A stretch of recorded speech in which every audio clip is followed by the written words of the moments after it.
In this video, I'm going to talk about how to create an emergency earthquake preparedness kit and how to prepare for the big one when it comes. Why is this important? There are earthquakes and then there are earthquakes. So in the aftermath of one of those big earthquakes, you should be prepared to live self-sufficiently for at least 3 days. Experts say the most dire scenario is going to be a 7.0 magnitude or higher on the Hayward fault line, which is going to result in thousands of people dying, tens of thousands of homes destroyed, and hundreds of thousands of people displaced. Power will be out for days and rescue efforts will be overwhelmed, so you're on your own for the first 3 days before you have reinforcements. Which means you need to have your earthquake survival kits ready. Why this kit? You can buy one online at Costco, Amazon, etc. Those only get you about 75% of the way there. I combined a bunch of research from multiple kits and compiled one together that takes everything into consideration, including pet supplies, including IDs and documents, food and water, which aren't really in those standard kits, which are basically just first aid kits with a few extras. So you should definitely watch the rest of this video so you can have a comprehensive emergency preparedness package for when the big one hits. Water. This is what enough water looks like for 3 people for 3 days. If you're about to X out of this video and only take one thing away, water is the most important thing. You need at least one of these per person per day, half of it for drinking water, half of it for sanitation. If you do run out of water, be sure you have bleach. 6 to 8 drops per 1 gallon. Bleach needs to be regular, unscented, household bleach from 5 to 8% sodium hydrochloride. Make sure you have an eyedropper. Wait half an hour and the water should have a slightly chlorine-y odor to it. If it doesn't, repeat the dosage and wait another 15 minutes before drinking. I would also recommend writing the instructions down on a piece of paper and then putting that piece of paper in a waterproof laminated folder so that you can look it up if you need during emergency, as you won't have internet access and you can't just Google it. Oh my God, you can't Google it. What are you gonna do? Nightmare. Crisis. Now on to the good stuff. Food. First, animal food. Don't forget your animal food if you have animals. Human food can also be animal food. Jerky, great one. You're gonna want a lot of canned food that doesn't go bad. Beans, can-do fruits, sliced peaches. You're gonna wanna replace them about once a year.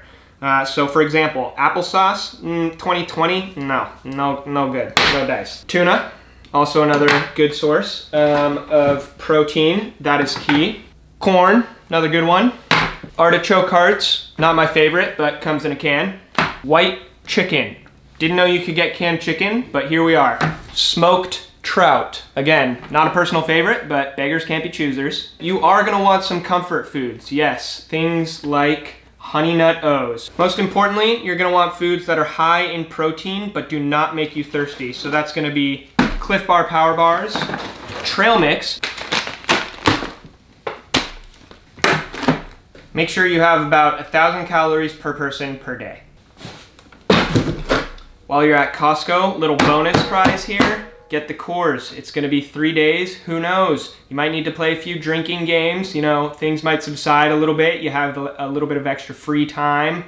So, highly recommend. Another bonus while we're at it. Klaus Tubas, Settlers of Catan. Why wouldn't you include this? You know, none of these packs include something to do. Maybe a pack of cards. Are you really gonna play war for 3 days straight? No, you're gonna play Settlers of Catan. You're gonna build some cities while your city is destroyed. So you've got your food, your water, your beer, your Settlers of Catan.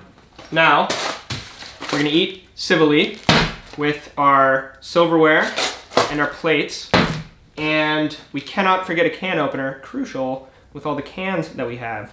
Tin foil, another bonus. Let's say your food portions are a little big, you want some leftovers, or actually you're just rationing, you're gonna want this to cover your meals. We can't neglect hygiene, a few items of hygiene. We want soap that you can use both for dishwashing and for your hands. Toothbrush and toothpaste, and I know you might be thinking to yourself, but Miles, I already have my Sonicare just in my bathroom. Why don't I take that? Well, when you have 2 minutes before your house burns down, you're not gonna run to your restroom and just say, hey, let me get my toothbrush on the way out. No, you're about to die. So, put it in your preparedness kit. Last section, I promise, we're on the tools. This is the part where you can cheat a little bit. You can get a first aid kit. Just to be fair though, not all first aid kits are created equal. You're gonna want one with gauze, tweezers, scissors, gloves, etc. You also are going to want one that has instructions on how to do first aid. No, even if you're not CPR certified, you're going to want something where it can tell you how to tie the right bandage without having to Google it. Oh wait, Google doesn't work anymore. Ponchos, could be sleeping outdoors. Headlamp, because you're not going to have electricity. And so you can use your hands while you have the flashlight. Duct tape, or to my Spanish viewers, cinta ductos. Flashlights. Wrench. This is super important. It's so you can turn off the gas. Knife. Honestly, you never know. Lighter. Last component. For storage, you're going to want to put everything in a nice bucket that has a handle and a lid.